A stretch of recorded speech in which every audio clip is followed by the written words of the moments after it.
Welcome to this Zentangle Quickie. My name is Heather Hartwick Gladden. I'm a Certified Zentangle Teacher. And today we're going to take a look at the new Tangle banner from my friend Debbi Minero. So exciting. So we had a class focusing on festive tangles, and I thought this was absolutely perfect for what we were doing. I'll show you some of what I did at the end here. What a neat tangle. All right.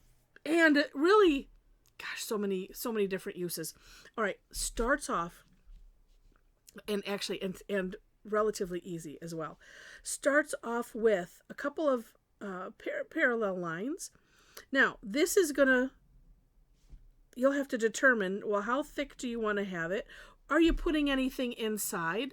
If so, what? If you take a look at the For More Inspiration link, one of the many things I love about Deb's tangles is she gives lots of ways to decorate them, lots of ideas, just period. All right, and you will see, you could put words in here if you want to use it as an actual banner or something, or you can just decorate it. Either way, that's the only thing that you might want to pre-think. It's like, well, Or you just do and fit in whatever fits in. But like I said, if you're going to use words, you might want to write the words out or just make sure you have enough room. That's all. All right. Then from here, we're going to put a nice C-shaped curve line right at the end. And if you want to use the takeoff and land concept, which is trace over a little bit of this here, and then we're coming up with a C shape like that. Then, so let me comment now.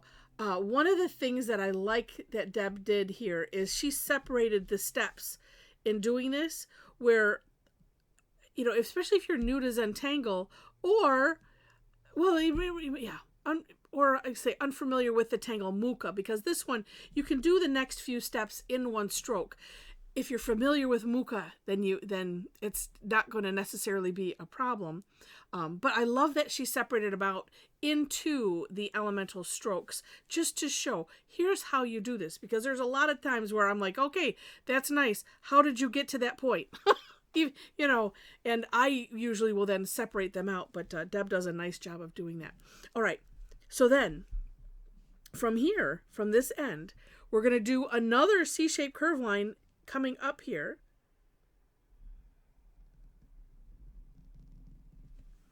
Like so. And then lastly on this side, and I'm just doing one side at a time because I have a reason.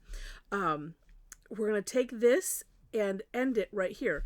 And if you do separate them, I just did the take off and then land, and you come in real slow and steady so you can land on the line. Part of the reason, if you're not familiar with this takeoff and land concept, again, it's just tracing over a little bit of what you have. That's your takeoff, the runway. And then when you land, do something similar.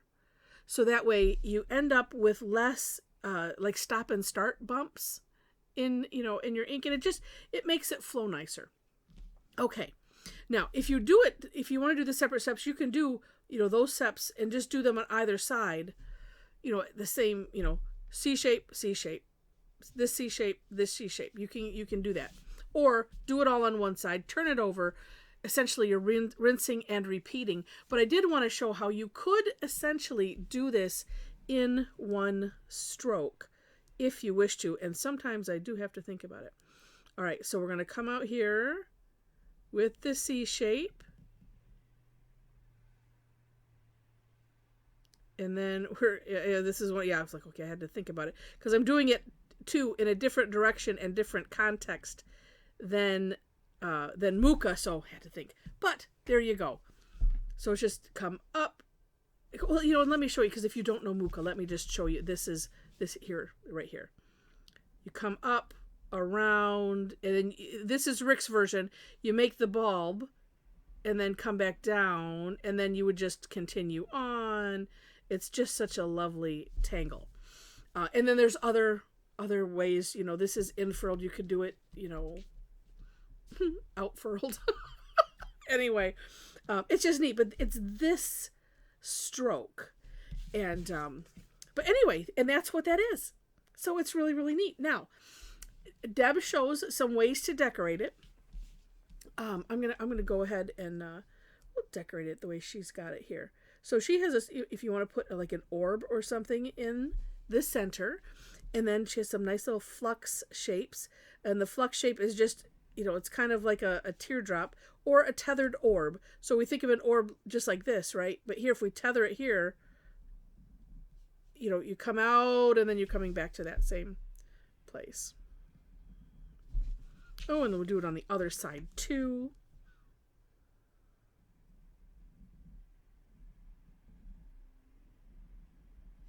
And then add my favorite, line dot dot.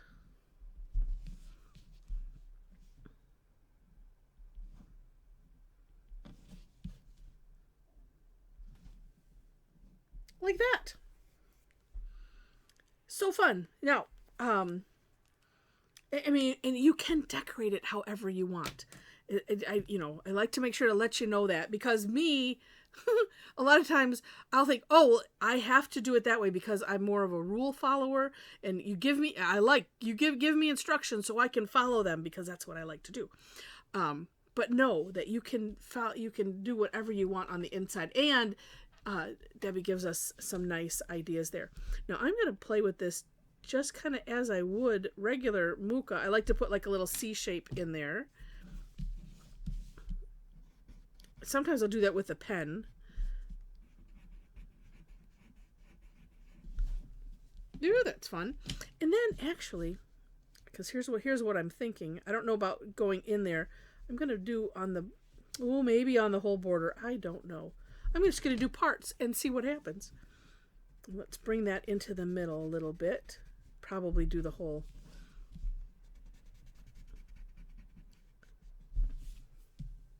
See how that rounds it? Although this is not.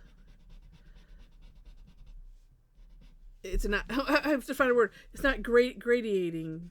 It's not making the gradient I want. I'm still seeing. There we go. Seeing some pencil line. I guess I needed to be a little tougher with it. And, well, you know what? I'm going to follow it up here with what's left on the tortillon. Oh, that's interesting. And let's do from here. You could just do the whole border if you wanted to. Because if you want it to look rounded and look puffy. I love that look. That's what it's like. Well, I could have just left that and just put it around the edge, but that's okay. And then just continue all the way around. But something that's fun and kind of neat is to do this. So like it's heavier here because that's where I put the graphite, and then just carrying it up and having that difference is kind of neat. So something to think about. All right, let's do the same thing down here. And, if you use what's left on your tortillon first, you can always come back and add more. So if you are unsure, on the shading part, that is always a good idea because we can always add more.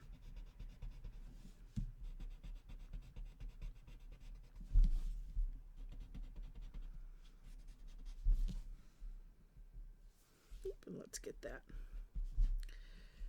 right to... There we go. More to that edge. It's just neat. All right. And, oh, you know what? I was debating. You could make it like a whole, a couple things you could do with this. Here's what I was thinking first, is you put a little sliver here, fill it in. Oh, you know what? I can do that because then it'll go with what I'm thinking. Because I can change it. The beauty of course correction. You could do something like that makes it look like a hole. Or, and I'm going to use that a little bit there.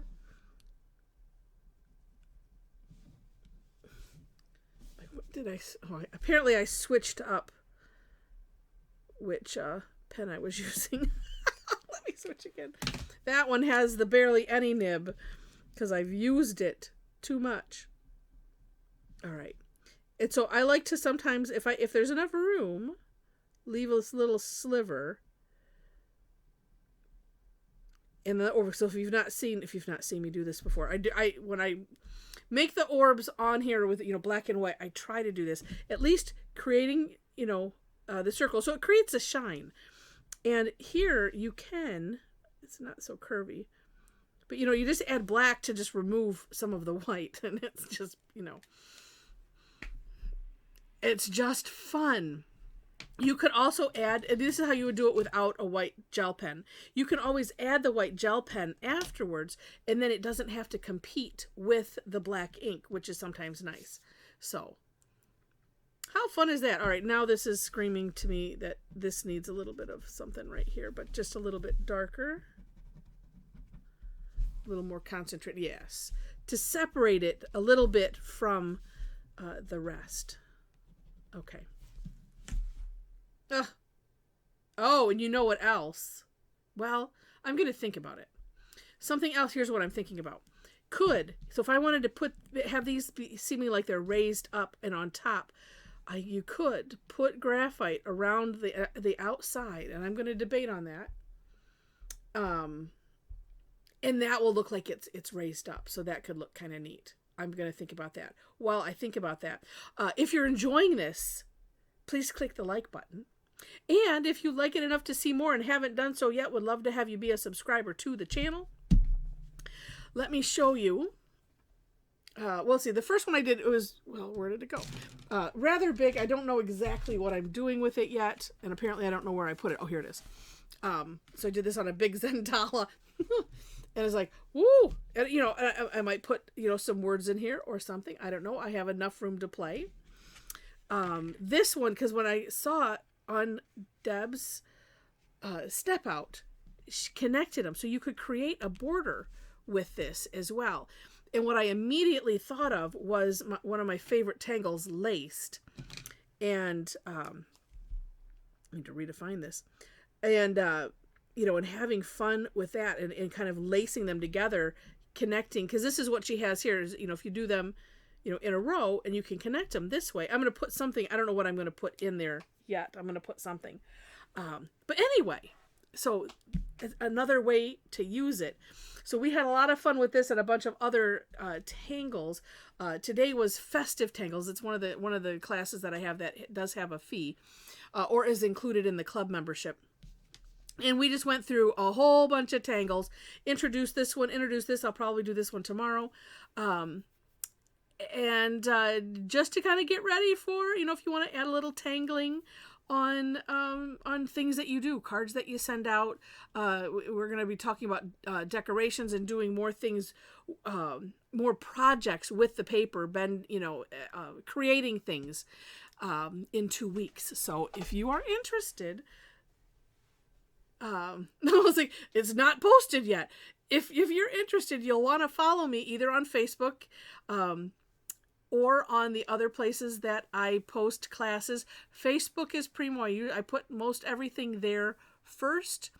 I put it there first, and then I think the last place, which is so stupid, is where I put it on my website. That actually should be first. At some point, I'll get it all together, and we'll do that, right? But anyway, it's fun. Everybody knows where to find the information, and it's just lovely. So anyway, if you'd like to join in that fun, just know that you can. Also in that description section, like I said, link to my Facebook page, so follow me there. You can follow me on my website. You can follow my blog there. And if you would like to hang out with a bunch of amazing Tangle addicts, we would love to have you hang out with us, and you can do that. You can join our Facebook community.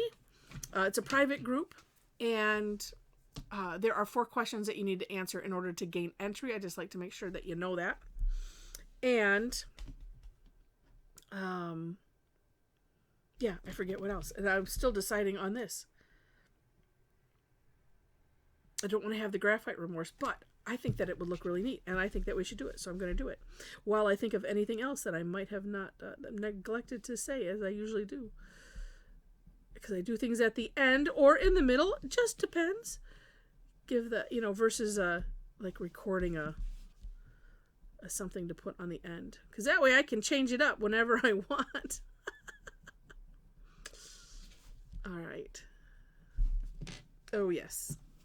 All right, then we'll carefully, just to make it have a gradient, smooth it out. So I'm not bringing it out a lot. So just, little scooching of the tortillon.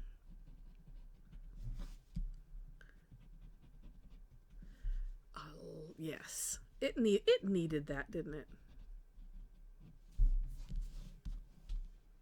It did indeed. Which way did I have this? I think I had it this way. Yeah, super fun. And then we can put a little drop shadow there. Yeah. Okay. Like it.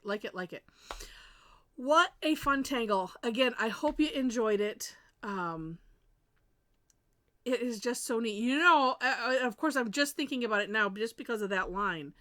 You could totally steampunk this if you wanted to and just make a little screw head there, put some other rivets and stuff. I know there's several people that I know that really love the steampunk stuff. And I don't know, it's just fun to find ways to transform tangles into different genres. All right. So with that, thank you so much again for watching. And I wish you happy tangling.